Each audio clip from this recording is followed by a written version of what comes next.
Le 14 juillet is a national French holiday qui a été promulgué le 6 juillet 1880. If you're wondering who I am, then welcome to the club because I've been wondering that myself.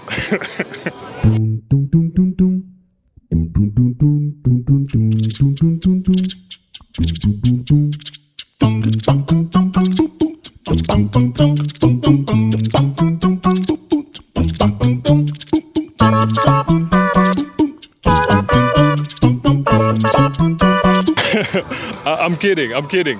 I'm just a Kenyan man and I have questions. So I'm going to ask the French about La Bastille, their flag, and yeah, pretty much that's it. Here's a quick disclaimer though. This video is not a history lesson, it's just for fun. And since my French is not that good, it's an opportunity for me to practice. So yeah. Yo. Let's go find some people to interview. Even when you feel low, you can still go. Even when you feel slow, you can still go.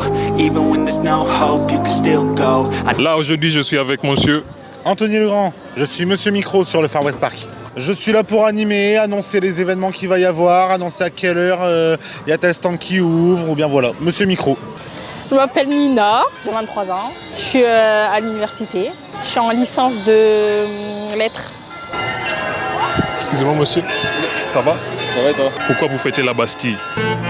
Comment? Je sais même pas.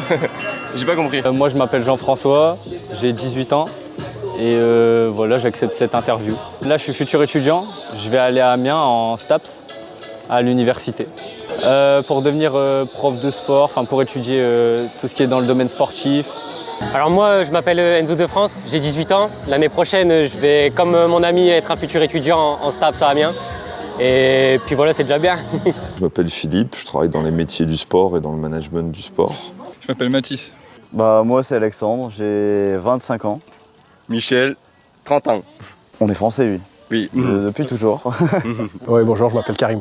Moi, je suis belge francophone, donc on parle le français, on partage une langue, c'est pas rien. Alors moi, c'est Mathieu, j'ai 21 ans. Et toi, mon beau gaillard? Moi, c'est Clément. Bonjour, je m'appelle Johanna. Alors moi, je suis guide j'ai eu la carte fin 2015. Et donc, depuis 2015, je suis guide dans différents musées, mais aussi Versailles. Et le XVIIe siècle fait partie de mes périodes préférées, ouais. Alors, Martine Denette, je suis présidente de l'association Socrate 02. Anthony. On va chercher qui?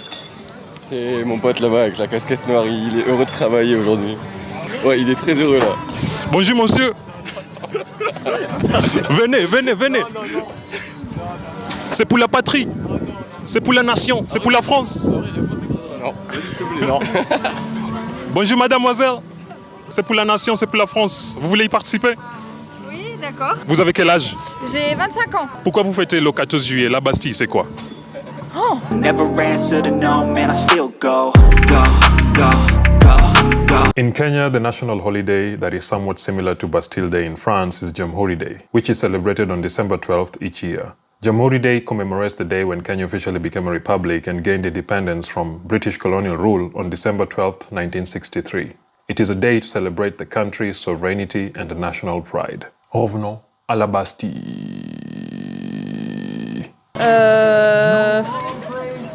Alors là, vous me posez une colle, là? Oula, vaste sujet, la Bastille. Je connais pas beaucoup d'histoire, mais la prise de la Bastille, c'est 1789. Le 14 juillet. Alors le 14 juillet, c'est la Révolution française, la prise de la Bastille. Alors c'est vrai que historiquement, ça a cette valeur où la France est vraiment passée à un autre stade. Le peuple a voulu reprendre le pouvoir, mais après ça, au jour d'aujourd'hui, c'est vraiment une fête qui est festive, qui permet aux gens de se rassembler, de se retrouver ensemble. C'est bien ça. Oui, c'est clair, puis on en a besoin au jour d'aujourd'hui. C'est la Révolution française. À feu d'artifice.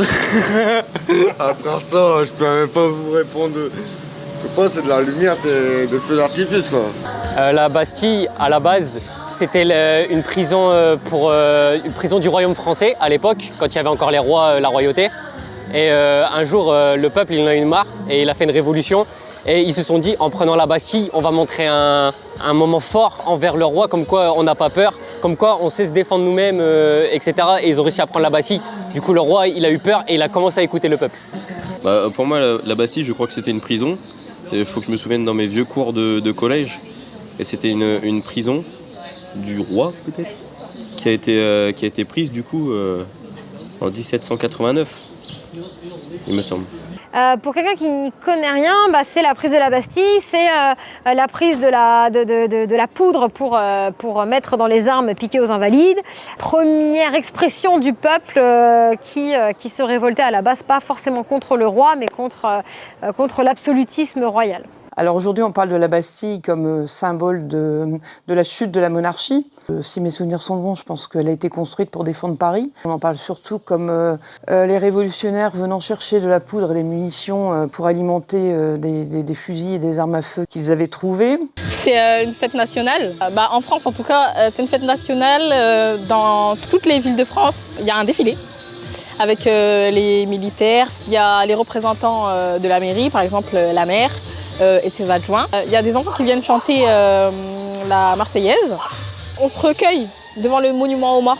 On met des fleurs pour se souvenir de toutes les personnes qui sont décédées et qui ont fait en sorte qu'on puisse être libre dans notre pays. Ce que ça représente pour moi, la Bastille, c'est pour moi un monument historique. C'est un symbole fort pour la France. Ça représente beaucoup parce que, imaginons aujourd'hui, s'il n'y avait peut-être pas eu cette prise de la Bastille, on n'aurait peut-être pas eu un président, on n'aurait peut-être pas eu toutes les manifestations. Forcément, ça représente beaucoup de choses, vu qu'on vient de la France, on est né en France, on est français. Donc voilà, forcément, c'est important pour nous. Pour moi, ça marque la prise de la Bastille, ça marque la fin de la monarchie en France. La fin de la monarchie. Ouais. Surtout ça. Début de la République. Non, peut-être pas la République directe. Après, il y a eu Napoléon, tout ça. C'est le début de la France et plus du Royaume de France. La création de la DDHC.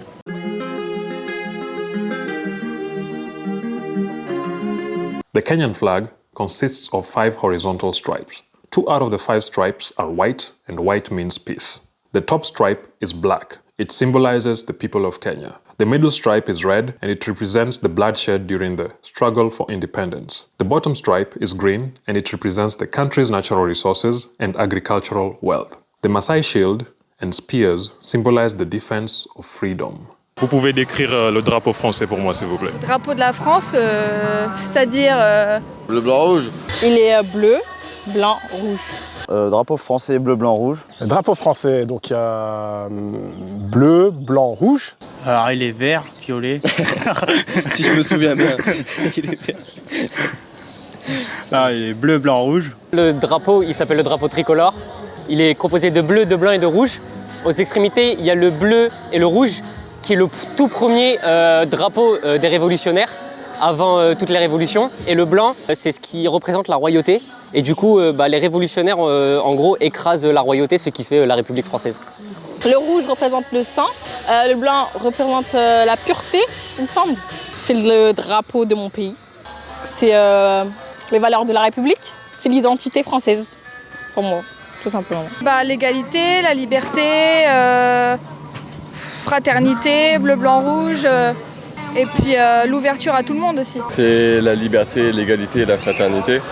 Après, on a le côté bleu, donc je ne sais plus exactement pourquoi, mais je sais que le côté blanc, c'est pour tout ce qui est pureté et tout, et le rouge, tout le sang qu'on a versé pour la France. Ça représente mon pays. La France, mon pays. Vous aimez la France? Ah bah ouais. Le drapeau français, du coup, c'est bleu, blanc et rouge. Donc déjà, la devise de la France, c'est liberté, égalité, fraternité. Les couleurs, je sais pas exactement pour moi. Parce que bleu, je crois que c'était un peu la royauté, avec la fleur de lys, tout ça. Et blanc et rouge, je dirais pour blanc pour la paix, et rouge pour le sang, avec la guerre et tout ce qui s'est passé. Pour moi, le drapeau, j'ai toujours connu, vu que je suis né après 2000. Donc forcément, c'était déjà ce drapeau-là. Et pour moi, j'ai toujours été ce drapeau-là pour moi, donc forcément, ça signifie beaucoup de choses. Donc pour les couleurs, je dirais rouge pour le sang, pour les batailles, blanc pour la paix, pour la liberté. Voilà. Et je sais pas, bleu peut-être pour le côté royauté, ou je pense. Moi je suis d'accord avec toi. Voilà. Je pense que peut-être que d'accord. Donc la couleur bleu et rouge, je pense de mémoire que c'est les couleurs de la ville de Paris. Je pense que c'est pour ça d'ailleurs que le Paris Saint-Germain, les couleurs du Paris Saint-Germain, c'est le bleu et le rouge. Alors pour la couleur blanche, j'ai une hésitation. Honnêtement, je ne sais pas si c'est la couleur du duc d'Orléans ou des royalistes, ou si c'est un consensus, ou peut-être il y a quelque chose avec le Sud ou avec Marseille. Mais en tout cas, je sais qu'il y a eu un consensus sur ces couleurs. Le rouge pour le sang versé, le blanc, je crois que c'est pour la ville de Paris, ou le bleu, je sais plus. Et enfin, il y a deux couleurs où j'aurais pu vous dire. Le bleu, je crois que c'était la couleur de la France, de façon de base. De base, de toute façon, même à l'époque, c'était bleu avec des fleurs de lys en doré. Il y a toujours le bleu qui traînait, quoi. Je sais pas, on saurait pas vous dire précisément notre pays. Notre pays. Moi, ouais. Le pays, ouais. C'est un drapeau qui est né vraiment la Révolution, mais c'est encore un peu mystérieux. Ça représente notre histoire, un pays exceptionnel avec une histoire exceptionnelle, un terroir exceptionnel, sans fin. J'aimerais que les gens aient moins honte de le porter, puisqu'aujourd'hui c'est vu comme un petit peu extrême droite d'avoir ce drapeau-là dans les mains et de le montrer, alors que c'est faux. Ça représente notre identité, notre histoire qui est une histoire riche et exceptionnelle. Donc on est fiers de l'avoir dans les moments importants et de le montrer dans les moments importants, émouvants, sportifs. Donc c'est un beau drapeau. Il représente beaucoup parce que on est affilié à lui. Moi, pour ma part, j'aime ce drapeau. Moi, pour ma part, chez moi, il y a toujours un drapeau de la France affiché, accroché. Et je vous incite à le faire aussi. Alors, il est bleu, blanc, rouge, drapeau de la France. D'ailleurs, Louis XVI a accepté de porter justement la cocarde tricolore, donc bleu, blanc, rouge. Le bleu et le rouge représentant les couleurs de Paris, le blanc, la couleur du roi. Aujourd'hui, ce qu'il représente pour moi, c'est le symbole de la République, le symbole d'une nation. Et quoi qu'on en dise aujourd'hui, je pense que le peuple de France est un peuple uni. Alors là, ça c'est une très bonne question. C'est l'emblème de la France. Quand on le voit, on sait que c'est la France. Ou alors, quand on est à l'étranger, qu'on voit un drapeau français, on sait qu'il y a des Français qui sont là, qu'on va pouvoir se retrouver ou quoi. Drapeau français tricolore, constitué de bleu, de blanc et de rouge. Chacun représente quelque chose de fort dans l'histoire de la France. Le blanc, c'est la liberté.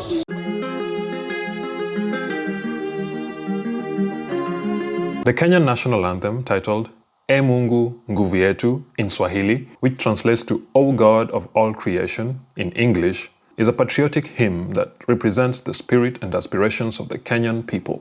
The anthem was composed in 1963 by Graham Hislop, a South African poet, and the lyrics were written by the Kenyan poet and scholar Thomas Kalume.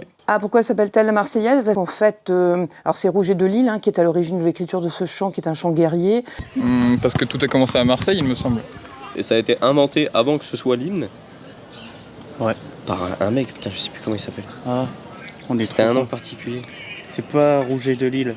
Ça doit être un truc comme ça. C'est Rouget de Lille qui a créé la Marseillaise, non? Je sais pas. On pourra pas éclairer.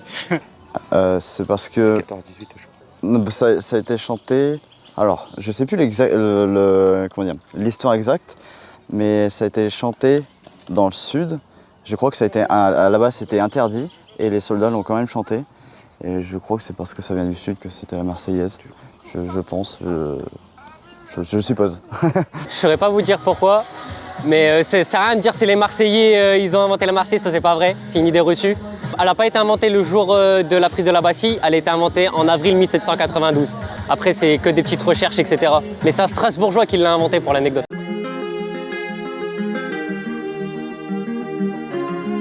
Moi je suis belge, donc je suis venu voir mes amis français ici pour passer le week-end à Saint-Quentin. Donc voilà, donc francophile aussi.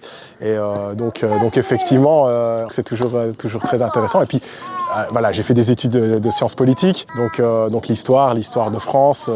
La France a joué un rôle extrêmement important dans la constitution de l'État-nation en Europe, et surtout après la Révolution française. Donc c'est très important. C'est très important de connaître un peu l'histoire des différents pays européens et de la France en particulier, puisque c'est un État voisin. Et bon 14 juillet aux Français et aux Françaises. Au revoir. Profitez, bon 14 juillet à tous, bonne fête nationale, bon feu d'artifice et à bientôt. Profitez, amusez-vous bien. Et... Bon feu d'artifice à tous. Voilà. Et bien sûr, vive la France. Vive la France. Et surtout, on est de Calais, donc on va aller voir le feu d'artifice à la plage. Non, moi je suis de Saint-Quentin. Soyez fiers de la France.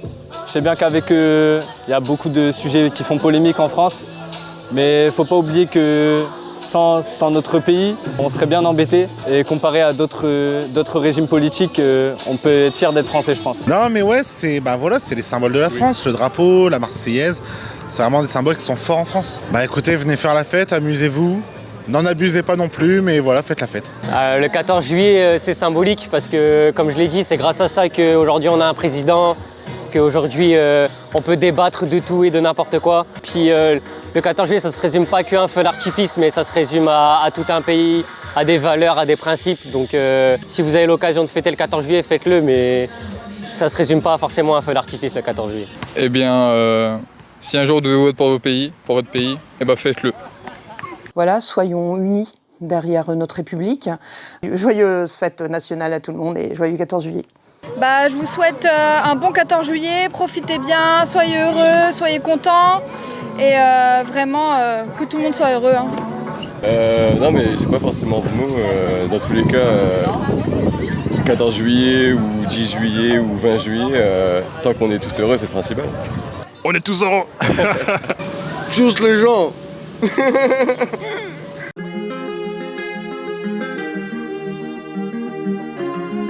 Pourriez-vous chanter la Marseillaise pour moi, s'il vous plaît? Non, désolée. Oui, mais je suis très timide et ça, je ne chanterai pas.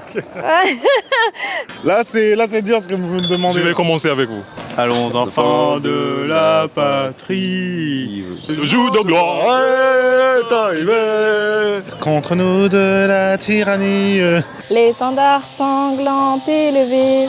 L'étendard sanglant élevé. Entendez-vous dans nos campagnes Mugir ces féroces soldats qui viennent jusque dans nos bras. Égorgez vos fils et vos compagnes. Aux armes, citoyens. Formez vos bataillons. Marchons, marchons, qu'un sang impur abreuve nos sillons. Voilà, merci. Tous les gens.